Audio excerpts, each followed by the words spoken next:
June 2 నుండి 29 వరకు USA మరియు వెస్టిండీస్లో జరగనున్న టీ20 ప్రపంచ కప్ 2024లో ఇంగ్లాండ్ జట్టుకు జోస్ బట్లర్ కెప్టెన్గా ఉంటాడు. బట్లర్ యొక్క వినూత్న కెప్టెన్సీ ఇంగ్లాండ్కు వరుసగా రెండవ టీ20 ప్రపంచ కప్ను గెలుచుకునే అవకాశాన్ని అందిస్తుంది. 2022లో ఆస్ట్రేలియాలో జరిగిన పోటీలో గెలిచిన డిఫెండింగ్ ఛాంపియన్లు వీరే. ఇంగ్లాండ్ టీ20 ప్రపంచ కప్ యొక్క స్క్వాడ్ ఇలా ఉంది. Jos Buttler, Moeen Ali, Jofra Archer, Jonny Bairstow, Harry Brook, Sam Curran, Ben Duckett, Tom Hardy, Will Jacks, Chris Jordan, Liam Livingstone, Adil Rashid, Phil Salt, Reece Topley, Mark Wood. England జట్టు యొక్క బలాలు చూస్తే ఇలా ఉన్నాయి. జట్టులో పేలుడు బ్యాటింగ్ లైనప్ ఉంది.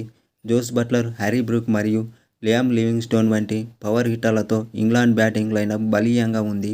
టాప్ మరియు మిడిల్ ఆర్డర్ నుండి రెండింటిలోనూ వేగంగా స్కోర్ చేయగల వారి సామర్థ్యం ఏదైనా బౌలింగ్ దాడికి వారిని సవాల్ చేసే ప్రత్యర్థిగా చేస్తుంది.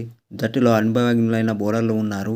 జోఫ్రా ఆర్చర్, క్రిస్ జోర్డాన్ మరియు ఆదిల్ రషీద్ వంటి అనుభవజ్ఞులైన బౌలర్లను చేర్చుకోవడం వల్ల ఇంగ్లాండ్కు బలమైన మరియు బహుముఖ బౌలింగ్ యూనిట్ లభిస్తుంది.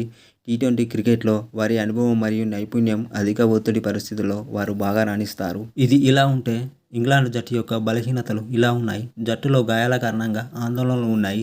జోఫ్రా ఆర్చర్ వంటి ఆటగాళ్లు ఇటీవల గాయం సమస్యలు ఉన్నాయి.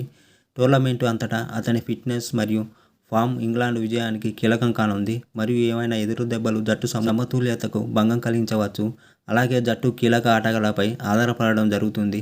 జోస్ బట్లర్ మరియు మార్క్ వుడ్ వంటి స్టార్ ప్లేయర్లపై ఎక్కువగా ఆధారపడి ఉంటుంది.